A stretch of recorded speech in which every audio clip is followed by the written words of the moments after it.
Eastern Connecticut would welcome in the Panthers of Plymouth State, and Cory Muckle would come into this game 1 point shy of 1,000 on his career. And of course, Dante Rivera, the reigning LEC Rookie of the Year, comes in averaging 15 points per game and 2 assists in his last 3 games.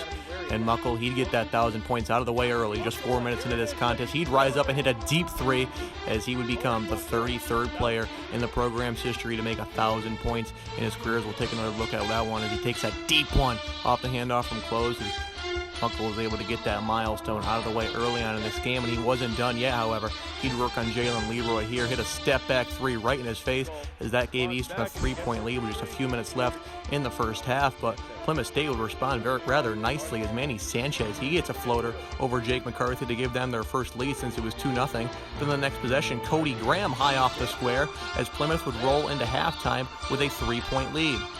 Now going into the second half, it was a back-and-forth affair for much of the early portion of that second half. But then check this out. Gerald Fleming is going to get teed up here after arguing with an official over on the far sideline. The score was 48-45 with 11 minutes left in this game. Fleming would pick up that technical, and it would turn the tides.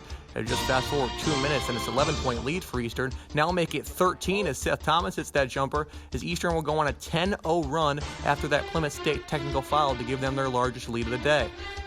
Now, to cap things off for Muckle, he would drive right, kiss one off the square, hoop plus the foul. He'd go to the free throw line and convert, as Muckle had himself a huge day and a career day, getting that 1,000 points, as Eastern would go on to win 78-70, move to 6-8 in conference. Cory Muckle would finish with 22 points on 6 of 10 shooting, as their next game is this Wednesday in a big matchup against Keene State.